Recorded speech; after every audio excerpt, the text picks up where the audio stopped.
বলেই প্রিয়তিকে সবার সামনে পাজা কোলে তুলে নিয়ে গেল জিহান। জিহানের কাণ্ড দেখে সবাই হাসাহাসি শুরু করলো। প্রিয়তি লজ্জায় জিহানের বুকে মুখ লুকালো। এদিকে রোহা মন খারাপ করে দুজনের যাওয়ার দিকে তাকিয়ে আছে। নিচ থেকে আদনান হা করে রোহার দিকে তাকিয়ে আছে। রোহা সামনে তাকাতেই দেখে আদনান তাকিয়ে আছে তার দিকে। আদনানকে এইভাবে তাকিয়ে থাকতে দেখে রোহা মুচকে হাসলো। রোহাকে মুচকে হাসতে দেখে আদনানের হাত বুকের বাম পাশে চলে গেল। আদনান বিড়বিড় করে বলল, হায় আল্লাহ, এই মেয়েটা এভাবে না হাসলেও পারতো। আমি তো পাগল হয়ে যাব মনে হচ্ছে। এমনিতেই ওর প্রতি দুর্বল হয়ে পড়েছি, তার উপর এক এক রূপ দেখে আমার হাত এটা হওয়ার মতন অবস্থা। স্টেজে যাওয়ার জন্য জাইমার পিছনে পিছনে রোহা হাঁটছে। হাঁটতে হাঁটতে জাইমা মুখ ফুলিয়ে বলল, দেখলে ভাবি, ছোট ভাইয়া ভাবিকে কোলে তুলে নিয়ে গেল, কিছুই করতে পারলাম না আমি। না জানি তুমি পিছনে তাকাতেই দেখে রোহাও উধাও। রোহাকে আশেপাশে না দেখে জাইমা কাঁদো কাঁদো হয়ে বলে উঠল, আরে এও দেখছি উদাও হয়ে গেল। আরে কি করছো কি ভাইয়া? ছাড়ো, এভাবে মুখ চেপে আমার টেনে নিয়ে আসছে কেন? সবাই কি ভাববে? যা ভাবার ভাববে রোহা, আর সবাই কি ভাবলো না ভাবলো তাতে আমার কিছু যায় আসে না। কথার মাঝে রোহা মলিন স্বরে বলে উঠল, তুমি তো প্রিয়তিকে ভালোবাসো, তাই না? এখন আমার সাথে এমন অদ্ভুত আচরণ করছো কেন? তোমার মতি গতি আমার কাছে ভালো লাগছে না। প্রিয়তিকে ভালোবাসতাম, এখন আর ওর জন্য আমার মনে কোনো ফিলিংস নেই। আর ভাই বলা বন্ধ কর, আগামীকাল থেকে তুই আমার ভবিষ্যৎ বউ হবি। তাই এখন থেকেই ভাই বলাটা বন্ধ কর, না হলে কিন্তু তোর কপালে শনি আছে। রোহাকে আর একটাও কথা বলতে না দিয়ে আদনান রোহার গালে নিজের গাল মিশিয়ে দিল। আদনানের স্পর্শে রোহা কেঁপে উঠল। কাঁপা স্বরে বলল, ভাই, কোনো কথা নয়, একদম চুপ, না হলে চর পড়বে তোর গালে। রোহা ভয়ে চোখ বন্ধ করে ফেলল আর মনে মনে আওড়ালো, এমন কেন লাগছে আদনের ছোঁয়ায়? ভাবতেই শরীরে কেমন অদ্ভুত শিহরণ বয়ে যাচ্ছে। এই সাইকোটা কাল থেকে সম্পূর্ণ আমার হয়ে যাবে। আমার শহর জুড়ে শুধু এই সাইকোর বসবাস হবে। ঘাড়ে স্পর্শ পেতেই রোহার ধ্যান ভাঙল। আদনানের হলুদ দেওয়া গাল রোহার ঘাড়ে স্পর্শ করল আদনান। রোহার গালে এবং ঘাড়ে নিজের গাল দিয়ে হলুদ দিয়ে দিল আদনান। রোহা চোখ বন্ধ করে আছে আর কেঁপে কেঁপে উঠছে। গাল দুটো আদনানের স্পর্শে লজ্জায় লাল হয়ে উঠেছে।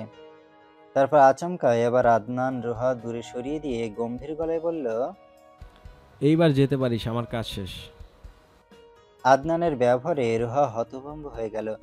রোহা লজ্জা মিশ্রিত মুখ নিয়ে সেখান থেকে দৌড়ে চলে গেল। রোহাকে লজ্জা পেয়ে দৌড়ে যেতে দেখে আদনান শব্দ করে হাসলো। তারপর চিৎকার করে বলল, আস্তে দৌড়া পাগলি, না হলে আবার পড়ে যাবি তো।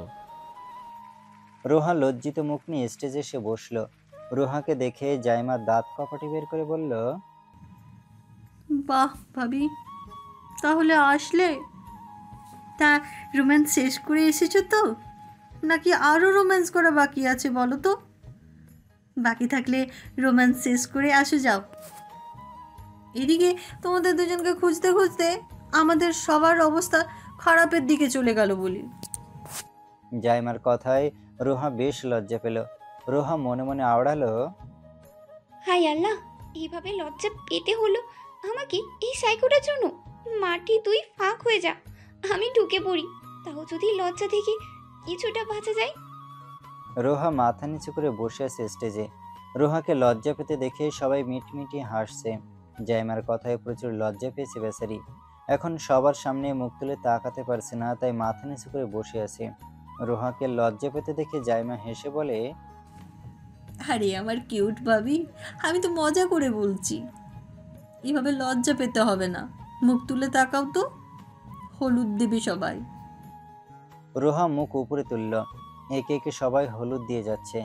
রোহাকে হলুদ দেওয়ার মাঝেই প্রিয়তি লজ্জা মিশ্রিত মুখ নিয়ে সবার সামনে উপস্থিত হলো। প্রিয়তিকে দেখে জাইমা রোহাকে হলুদ দিতে দিতে বলে, এই যে উনিও চলে এসেছে, তো রোম্যান্স শেষ হলো গো। জাইমার কথা শুনে প্রিয়তির চোখ বড় বড় হয়ে গেল। প্রিয়তির অবস্থা দেখে জাইমা ঠোঁট চেপে হেসে বললে, কি হলো গো ভাবি, চোখ বড় বড় হয়ে গেল কেন? রোম্যান্স শেষ করে এসেছে নাকি বাকি আছে? হুম? প্রিয়তি আমতা আমতা করে বলে, আসলে তুমি ভুল ভাবছো। হয়েছে, আর মিথ্যা বলতে হবে না। বড় ভাবের পাশে গিয়ে বসে পড়ো তো, যাও। লজ্জায় প্রিয়তির অবস্থা খারাপ। প্রিয়তি মনে মনে জিহানকে ধমকানো শুরু করলো। বজ্জাত ব্যাটা একটা, কত বড় লজ্জায় পড়তে হলো এখন আমায় লুচু লোকটার জন্য। এত লজ্জায় আমাকে জীবনেও পড়তে হয় নাই। ফ্ল্যাশব্যাক। করছেনটা কি জিহান বাবু? সবাই হাসছে, নিচে নামিয়ে দেন বলছি। প্রিয়তি কটমট চোখে জিহানের দিকে তাকিয়ে বলল। প্রিয়তির কথায় জিহান বাঁকা হেসে দিয়ে বলে, এমন করো কেন বউ? একটু অপেক্ষা করো, তারপর তোমার ছুটি। ছুটি মানে? প্রিয়তি অবাক হয়ে বলল। জিহান কিছু না বলে প্রিয়তিকে ছাদে নিয়ে এসে ছাদের দরজা বন্ধ করে দিল। দরজা বন্ধ করতে দেখে প্রিয়তি বলে, দরজা বন্ধ করলেন কেন শুনি? চুপচাপ দাঁড়িয়ে থাকো, বেশি কথা বললে ছাদ থেকে ফেলে দিব। জিহানের ধমক খেয়ে প্রিয়তি চুপ হয়ে গেল। তারপর মনে মনে বলল, ব্যাটাকে একদমই বিশ্বাস করা যায় না। যদি সত্যি সত্যি ফেলে দেয় ছাদ থেকে, না না বাবা, এত তাড়াতাড়ি মরতে চাই না আমি। এখনো নানি হওয়া বাকি আছে আমার। কথাগুলো মনে মনে আওড়িয়ে প্রিয়তি জিহানের দিকে তাকালো। জিহানের হাতে হলুদের বাটি দেখে প্রিয়তি কপাল কুঁচকে তাকিয়ে বিড়বিড় করে বলে, এই ব্যাটা করতে চাইছেটা কি? আচমকা জিহান বলে উঠল। এইভাবে তাকিয়ে আছো কেন? বলেই জিহান প্রিয়তিকে নিজের কাছে নিয়ে আসলো। এমনটা করতে দেখে প্রিয়তি ইতস্তত করে বলে, কি করতে? হ্যাঁ, ছাড়ো না ভাই। জিহান প্রিয়তির কথায় পাত্তা দিল না। বাটি থেকে হাতে হলুদ নিল। হলুদ মাখানো হাতটা প্রিয়তির কোমরে স্পর্শ করলো। কোমরে জিহানের স্পর্শ পেতেই প্রিয়তি ঠোঁটে ঠোঁট চেপে কাপড়ের আঁচল খামচে ধরে চোখ বন্ধ করে নিল। তারপর জিহান প্রিয়তির দুই গালে হলুদ দিয়ে একদম পেত্নির মতো অবস্থা করে ফেলল। জিহানের স্পর্শে প্রিয়তি কেঁপে কেঁপে উঠছে। হলুদ দেওয়া শেষে জিহান মিটমিটিয়ে হেসে বলল, চোখ চোখ খুলো এখন। নিচে যাবে নাকি আরো হলুদ লাগানোর ইচ্ছে আছে তোমার? জিহানের কথা শুনে প্রিয়তির সাথে সাথে তার চোখ জোড়া খুলল। জিহানের চোখে চোখ পড়তে লজ্জায় প্রিয়তির গাল দুটো লাল হয়ে গেল। প্রিয়তি ছাদ থেকে নেমে রুমে এসে ভালো করে মুখ ধুয়ে তারপর স্টেজে যায়। এইভাবে দুজনের গায়ে হলুদ সম্পূর্ণ হলো। জয়, তুমি এখানে কি করছো? বাড়িতে মেহমানরা রয়েছে, এখন যাও এখান থেকে, পরে কথা বলবো তোমার সাথে। আজ বিয়ে, অনেক কাজ পড়ে আছে। এখন আমায় বিরক্ত করো না, যাও। এমন করছো কেন জাইমা? আজ দুদিন তোমার আদর পাচ্ছি না। তোমার আদর না পেয়ে কেমন শুকিয়ে যাচ্ছি দেখো। দুজনের কথা শুনে কিচেনে থাকা মহিলাগুলো মিটমিটিয়ে হাসছে। জায়মা চোখ গরম করে জয়ের দিকে তাকালো। জয় জায়মার চোখ রাঙানি দেখে ভয় পাওয়ার ভান করে চলে গেল কিচেন থেকে। প্রিয়তি ত্রিধাকে ফোন করে যাচ্ছে। ত্রিধার ফোন ধরার কোনো খবর নাই। এই মেয়েটাকে এতগুলো ফোন দিলাম, ধরছে না কেন? গায়ে হলুদেও আসেনি। আজ বিয়ে যদি না আসে তাহলে ওর সাথে আমি কথা বলা বন্ধ করে দিব। এসব বলেই প্রিয়তি মন খারাপ করে বসে আছে। তখন পিছন থেকে প্রিয়তিকে কেউ জড়িয়ে ধরে। প্রিয়তি বিরক্তি নিয়ে পিছনে তাকাতেই বড়সড় ঝটকা খেল। তারপর অবাক গলায় শুধালো, তুই? সরি রে প্রিয়, আম্মু অসুস্থ ছিল তাই আসতে পারিনি, প্লিজ রাগ করিস না প্রিয়। প্রিয়তি ত্রিধাকে জড়িয়ে ধরে বলে, ঠিক আছে, যা, মাফ করে দিলাম। তুই এসেছিস এতেই আমি অনেক বেশি খুশি। পার্লার থেকে আসা 6 জন মহিলা রোহার প্রিয়তিকে সাজাচ্ছে। 2 ঘন্টা ধরে দুজনকে বসিয়ে রেখেছে। প্রিয়তির প্রচুর অসহ্য লাগছে। প্রিয়তি মুখ ভার করে শুধালো, আর কতক্ষণ লাগবে আপুরা? এই তো আর 10 মিনিট, এরপর তোমার ছুটি।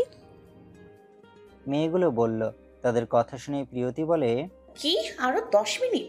প্লিজ তাড়াতাড়ি করো, আমার কোমর ব্যথা করছে। প্রিয়তির কথা শুনে রোহা শব্দ করে হাসলো।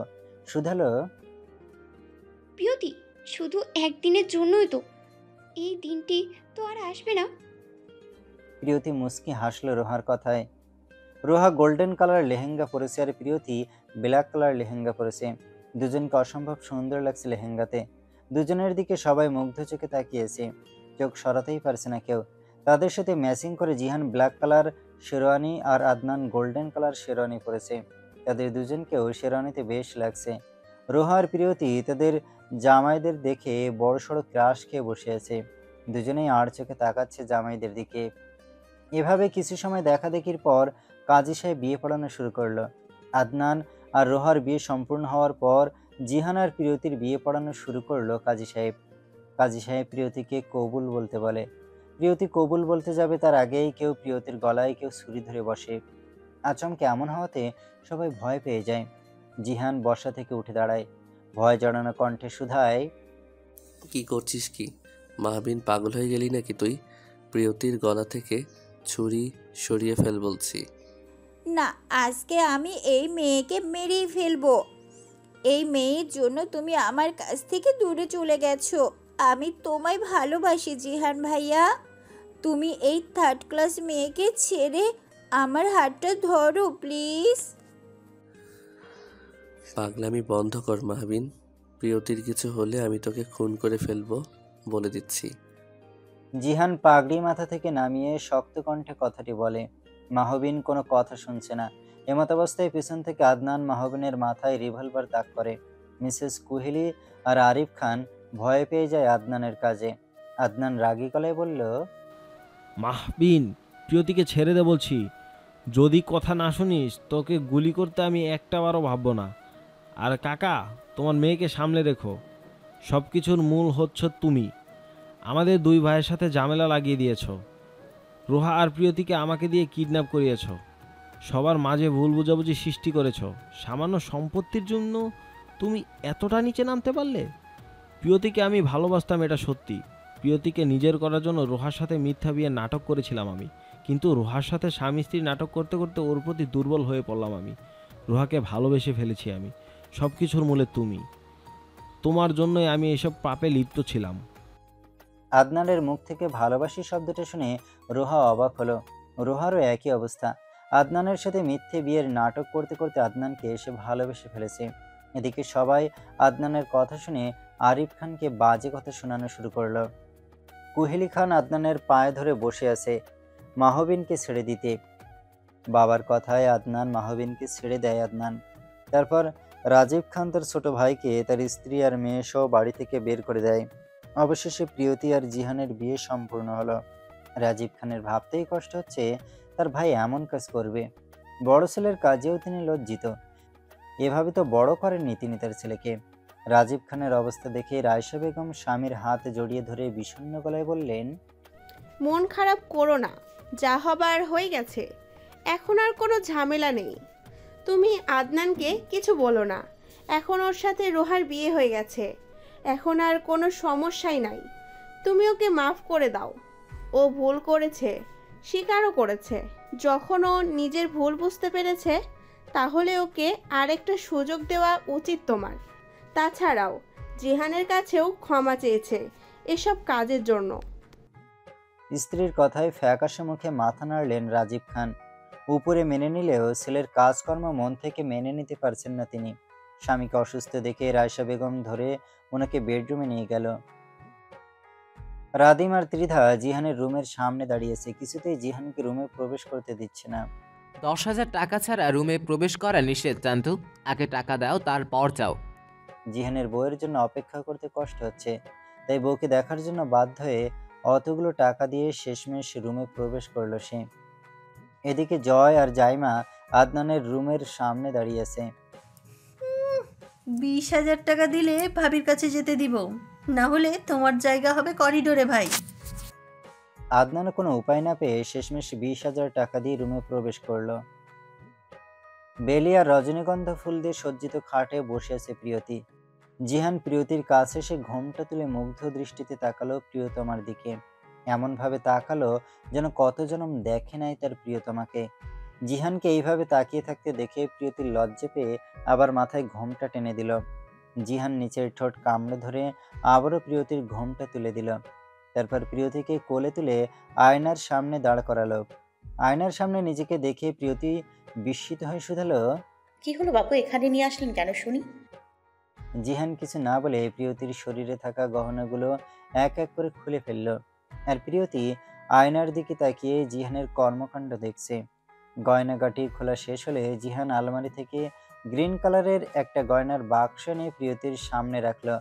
প্রিয়তি ভুরু যুগল কুঁচকে তাকিয়েছে জিহানের দিকে। জিহান গয়নার বাক্সটা খুলে প্রিয়তিকে গলায় ডায়মন্ডের নেকলেস পরিয়ে দিল। নেকলেস দেখে প্রিয়তি আয়নার দিকে তাকিয়ে অবাক স্বরে শুধালো, ডায়মন্ড নেকলেস? জিহান প্রিয়তিকে পিছন থেকে জড়িয়ে ধরে নেকলেসের উপর গলায় ঠোঁট স্পর্শ করে শুধালো, তোমার পছন্দ হয়েছে বউ? জিহানের স্পর্শে কেঁপে কেঁপে উঠে প্রিয়তি বলে, হুম, পছন্দ হয়েছে। ওকে, এটা বাসরাতের গিফট আমার পক্ষ থেকে তোমার জন্য। এবার বলো তুমি আমায় কি দেবে বউ? প্রিয়তির মন খারাপ হয়ে গেল কথাটি শুনে। প্রিয়তি ইতস্তত করে বিষণ্ণ গলায় শুধালো, আমি তো কিছুই করিনি, আগামীকাল দিব। আমি কি কিছু কিনে দেওয়ার কথা বলেছি বউ? তাহলে?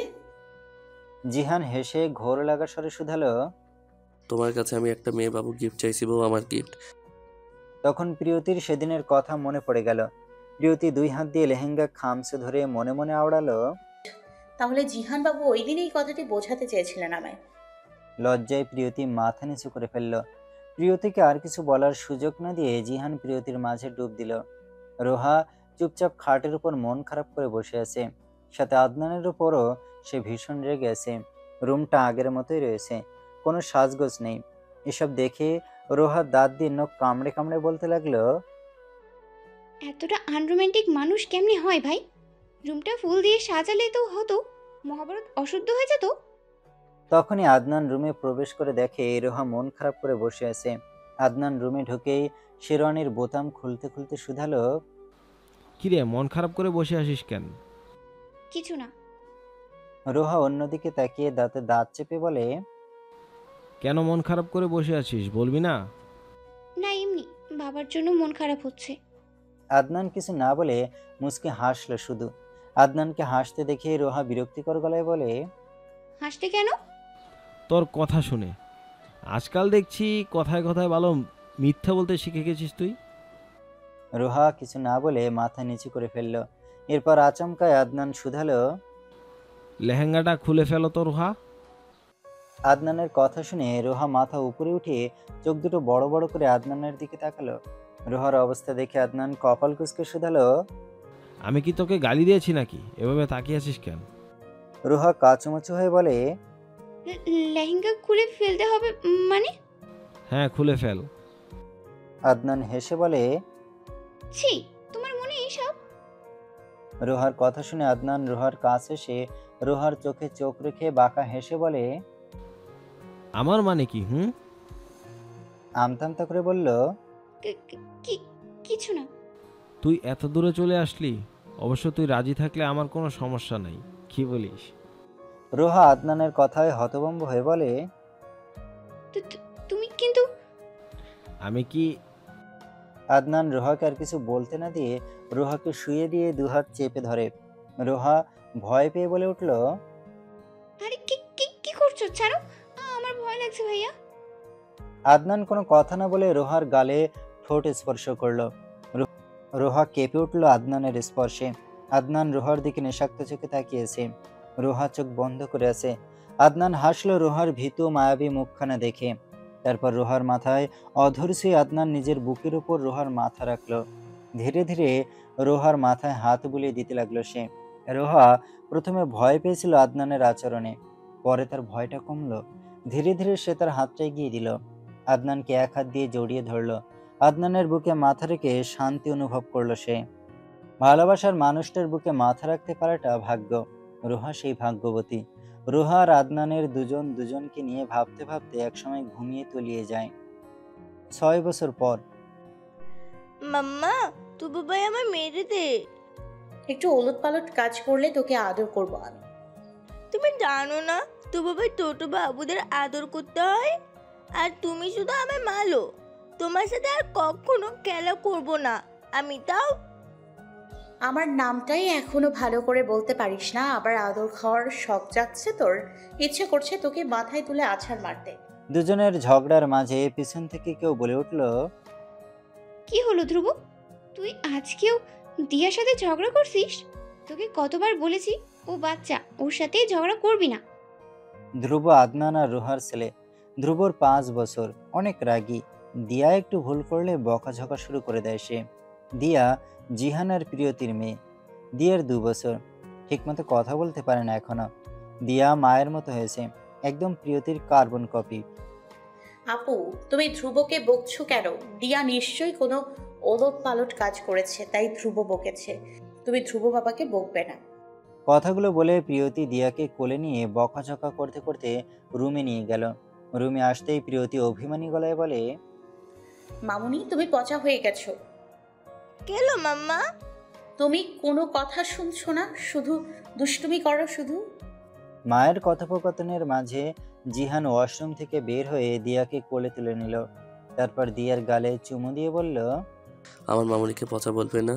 আমার মামুনি পৃথিবীর সবচেয়ে ভালো মেয়ে। ঠিক বলে তো পাপা। দিয়া খিলখিল করে হাসতে হাসতে বাবার গালে চুমু দিয়ে বলল। বাবা মেয়ের ভালোবাসা দেখে প্রিয়তি কটমট চোখে তাকিয়ে বলল, আদর দিয়ে দিয়ে বাদর বানাচ্ছ মেয়েটাকে। জিহান হাসলো প্রিয়তির কথায়। তারপর দিয়াকে খাটের উপর বসিয়ে প্রিয়তিকে পিছন থেকে জড়িয়ে ধরে। বাবাকে এমন করতে দেখে দিয়া চোখে দুহাত চেপে ধরল। মেয়ের কাণ্ডে প্রিয়তি আর জিহান একসাথে হেসে উঠল। আম্মু, তুমি আমাকে বকলে কেন তখন? তুমি দিয়াকে সারাদিন বকো কেন বলো? আম্মু, ও ভুল কাজ করে তাই বকা দেই। তাই বলে সারাদিন? মা ছেলের তর্কাতর্কি দেখে আদনান এবার মুখ খুলল। রোহা, তুই আমার ছেলেটাকে বকছিস কেন? এদিকে আয় ধ্রুব, তোর মায়ের সাথে তর্ক না করে চুপ থাকবি। আদনান ধ্রুবর কপালে চুমু দিয়ে ছেলেকে এক হাতে জড়িয়ে ধরল। রোহা এসে আদনানের পাশে বসলো। আদনান হেসে আরেক হাতে রোহাকে জড়িয়ে ধরল। কতক্ষণ ধরে ফোন করে যাচ্ছি, ফোন ধরতে দেরি হলো কেন তোর? ত্রিধার রাগান্বিত স্বর শুনে রাদিম বেচারা কাচুমাচু হয়ে শুধালো, সরি জান পাখি, আর এমন হবে না। Love you. রাদিমের ভয় জড়ানো গলা শুনতে পেয়ে ত্রিধার ঠোঁট চেপে হেসে শুধালো, লাভ ইউ টু মেরা দিল কা টুকরা। রাদিমকে অনেক কষ্ট করে ত্রিধাকে পেতে হয়েছে। এখন দুজন চুটিয়ে প্রেম করছে।